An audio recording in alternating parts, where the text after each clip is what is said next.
Top 5 business advice from the most successful entrepreneurs. The most common mistake people make in life is this: they make unnecessary purchases. It's that easy. Look in your closet once in a while. The clothes you no longer wear make up 80% of the junk at the bottom of your closet, but you still paid for them because you believed you needed and wanted them. What if you could convert all that stuff into money again? Or even better, what if you never purchased it? Right now, the money ought to be in the bank, generating interest for you, or a financial commitment that generates interest or dividends. But no, it's tucked away at the bottom of the closet. It's dead money. That's what it is, really. That is a serious issue. So consider this. Let's assume that you do in fact owe $200 on your credit card. You also pass a trendy tiny coffee shop, and you're contemplating purchasing a cappuccino for $2.30. Do not do it. First, pay off the $200. Avoid making purchases that you cannot afford. The cost of making coffee is 15 cents. You're paying someone $2.30. The remaining sum may have been applied to lowering your debt. That's the whole thing. Avoid purchasing something you don't need. Make sure to review each and every month, to some extent, that you value money, which will eventually pay off. You take a peek at your surroundings. Where inventions began, where people began in garages. Where did Amazon, Google, Microsoft, and Apple originate? Where did Facebook start? They sprang from concepts that individuals believed could be implemented, and that they had the power to change things. I therefore hope that as you venture out into the world, you consider upholding the moral principles you want to see in this country. If you don't think you can make a difference, I'd say you certainly can if you want to. If you chat with or sit next to a Nobel laureate, he will never inform you that he has received a Nobel Award. Instead, other people will. So let your best line of defense be humility. And I'd suggest you'll need to form an opinion there.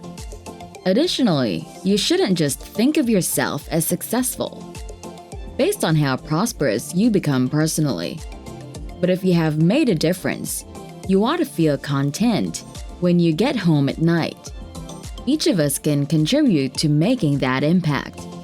Failures and frustrations are inevitable, but our obligation to the world around us is a lifelong one. It's true. I'd think it's crucial to be well-rounded if you want to succeed in the real world. It's necessary to take risks and try new things, and you want to strive so high that you fail. I believe that is sometimes a normal part of the process. Since there is no competition, it is better to work on truly difficult tasks. Even if you fail, you still accomplish something admirable.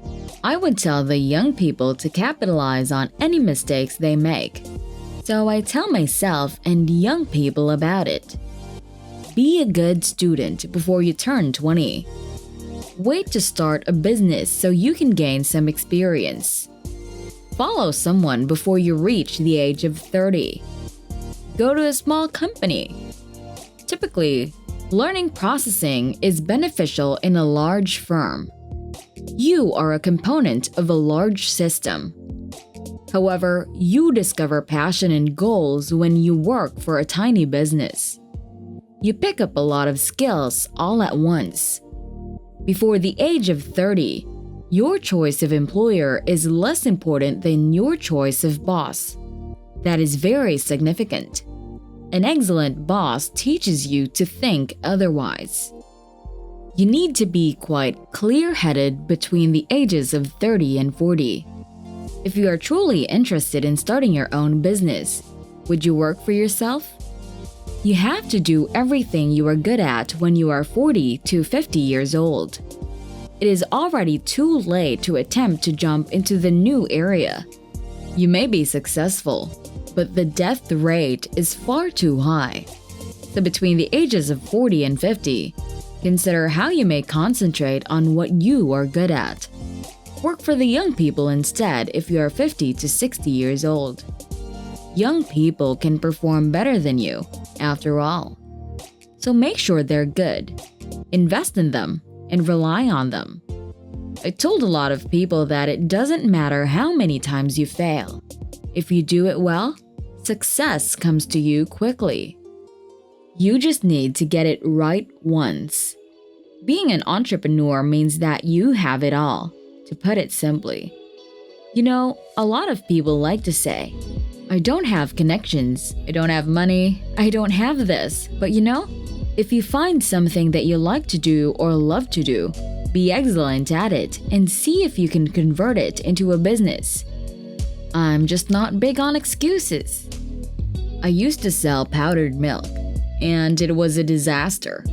My senior year project in Indiana involved opening a pub that was shut down after a wet t-shirt competition with a 16-year-old.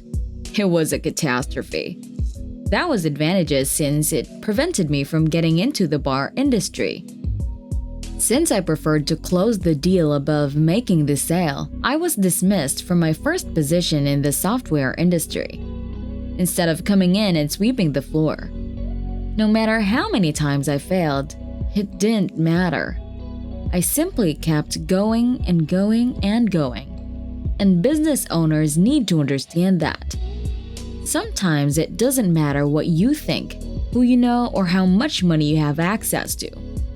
Finding something you truly enjoy doing is the key. I had no idea how much I adored technology and computers. None. I mean, I cheated in a computer class I took in Indiana in order to get through it. Back then, Fortran was used. Then I spent $99 on a tiny computer from Texas Instruments called the 994A. When I first started learning how to program, I discovered that I would work for 4 or 5 hours straight before I realized it, and I enjoyed it. And it is what made a difference when I frequently failed and wasn't sure of where I would find success. I began experimenting with computers and other technology, and all of a sudden, it all made sense. Hopefully, you all find your sense of purpose and your calling in life. I also hope you learned a lesson or two from today's video. Are there any special learnings that you want to share as well? Feel free to leave them on the comment section below. Don't forget to hit the like, subscribe, and notification bell icon so you're always updated with new content we put out. We're so glad to have you as our viewer. Till the next video!